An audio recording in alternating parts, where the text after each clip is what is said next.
On the cube, the thing of it is, well, the front's a square, the sides are squares, and the top and bottom are squares. Everything is the same lengthwise on the side length. Yeah, and so usually they just label it with an S. This side is the same as that side, is the same as that side. They're all three equal in size. So what does that mean for volume and surface area? Well, the volume, you got your length, width, and your height is all S. S times S times S. Well, that's simply put S cubed. Volume of a cube is S cubed. And the surface area would work like this. We've got, back to again, the 6 surfaces. So let's, the front is a square, the side is the same size. Yeah, the front's, the area of it is S squared, and so is the side, the top, the bottom, and the back. All of them are S squared, and you got 6 of them. So the surface area of a cube, 6S squared. All right? So that's how it works for a cube. All right? Now, again, ones I like to get you to think about, what if this cube had no top? If the cube had no top, then volume's still S cubed, but what about the surface area? Well, if there's no top, you only have 5 surfaces, so you only have 5S squareds, right? So anyway, let's move to let's go to the cylinder.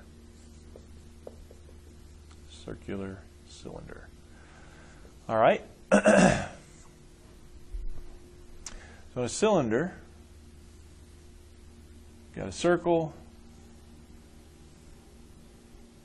in the body, and then you got the circular base. Okay, can shape is what we're talking about. All right, well, let me try to explain to you the volume. You need 2 things on a cylinder. You need to know 2 things. You need to know the radius of the circle, R, and then you need to know the height of the cylinder, top to bottom. You need to know those 2 things. Okay, let me try to explain the volume a little bit. Let me go back to the box here. If you think about a box, a box is, if you think of starting with a rectangle here, that's going to be the top, going back there. Then that rectangle, then I move it through, it's an L by W rectangle. If I then take that through your height of H, move it through a height of H, kind of a way you can think of constructing a box a little bit differently there. Reason I mention that is because the cylinder is similar in that you'd start with a circle and then move it through a height of H. Okay? So circle, move down through H. Okay. Why do I mention that? Well, think about this. The volume formula is LWH for the box, but think about this. This what I started with was the rectangle, which is LW, area.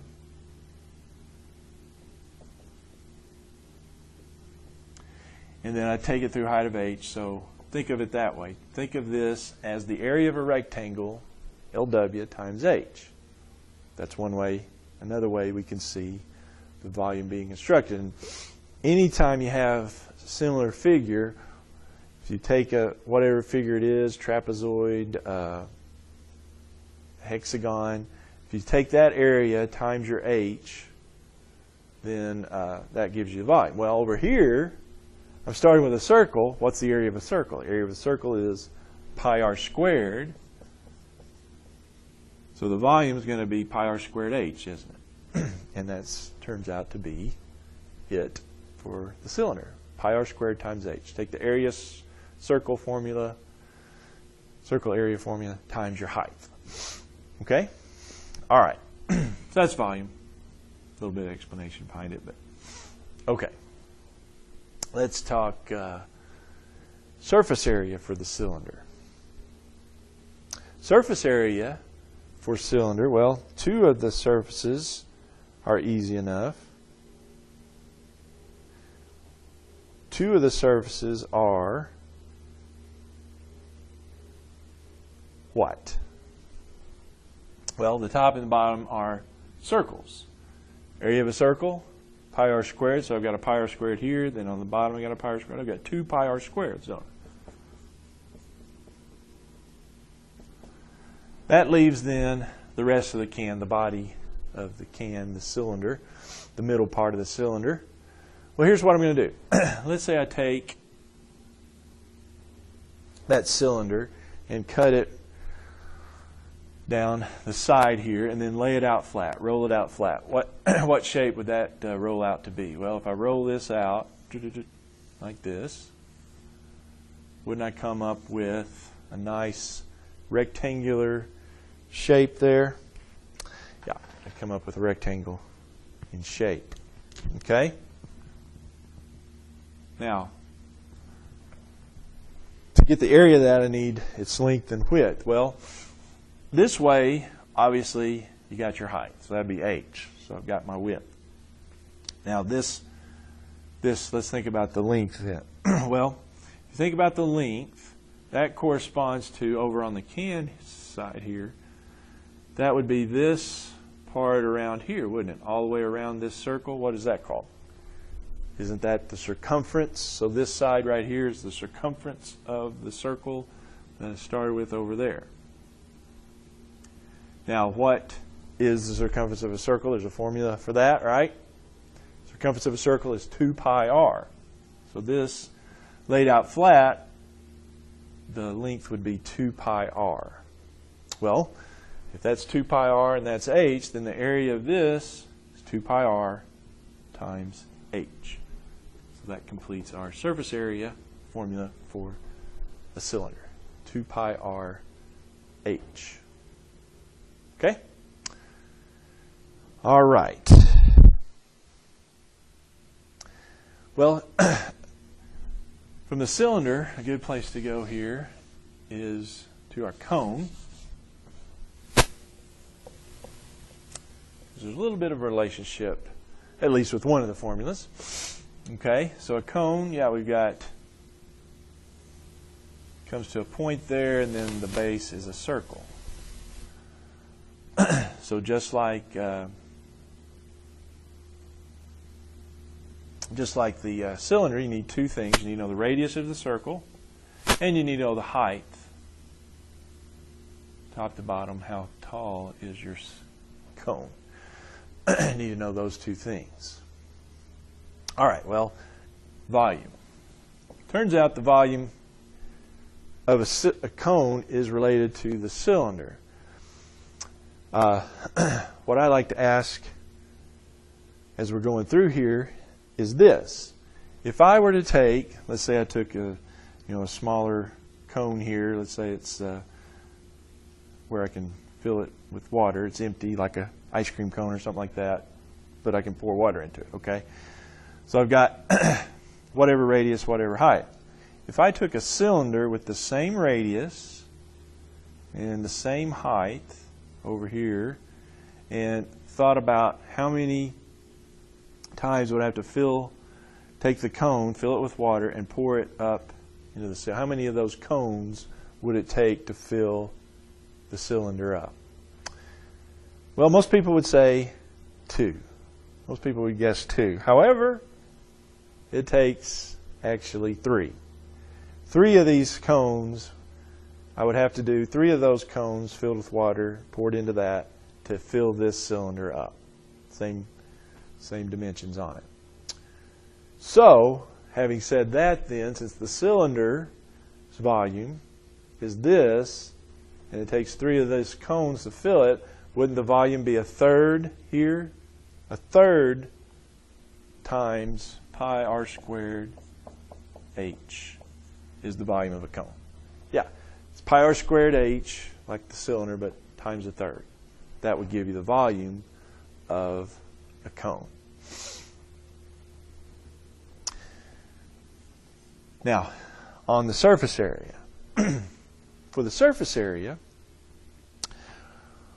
well, one of them is easy to explain. One of the surfaces, I've got a bottom surface that's a circle, so that's a pi r squared, isn't it? Area of the circle is pi r squared. So that surface is that. Well, that leaves then the rest of the cone, the top of the cone. You can lay it out flat and measure it and all that, but here's what it turns out to be. It's pi r times the square root of r squared plus h squared. That's a nice little one, isn't it? A nice looking little formula, which brings up in my mind here to point out that the volumes and surface area formulas I do provide on a sheet, so you don't have to necessarily memorize the volume and surface areas we're doing right here. You just have to be able to use those formulas and plug in the various numbers. All right, so let's do that. Since this one's a little different, longer. Let's do a cone. Calculate volume and surface area of it. All right, so let's say we do have a cone. And the cone has radius. Let's make it radius. Let's make it 8 centimeters radius. And then the height, we'll say the height is 12 centimeters. Okay? So what's the volume? What's the surface area of that cone? Volume is 1/3 pi r squared h, so that would be 1/3. Pi, well, of course, we can use 3.14. Radius is 8, so it would be r squared. So we square 8. Height is 12, and then multiply that by 12. So we can figure all that out. 1/3 times 3.14. 8 squared is 64. Multiply that by 12. All those together should get it. All right. So 1/3 times 3.14 times 64 times 12. 803.84. Okay? And the units, well, the units for volume, always cubic units, so centimeters cubed. Be the volume. Now for my surface area. Well, the surface area, I'm going to plug in the same things. R is 8 and H is 12. Okay, so that's pi times 8 squared plus pi times 8 times the square root of r squared would be 8 squared and h squared would be 12 squared. Okay, here's how you do this. Well, all right, so that would be 3.14 times 64. This would be 3.14 times 8 times the square root of 64 plus 144. 64, 8 squared, 12 squared, 144. Okay? All right. Well, let's see. 3.14 times 64. I got 200.96. 3.14 times 8, 25.44. And then 64 plus 144, do you want to add those? That is 208. 208. Okay. One thing we should point out here is the next step in the order of operations. We've got plus, we've got times.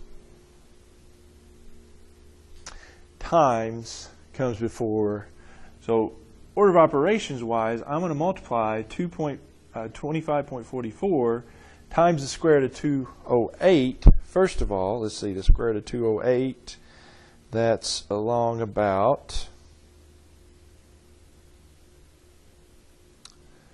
14.42. So I'm going to multiply 25.44 times 14.42. First of all, that's 366.84. Then I add 200.96. Then I add those two together. Okay? So be careful with that. Get your order of operations right. Surface area is 567.8. And its surface area, what are the units? Square units are areas, so centimeters squared for surface area. Okay?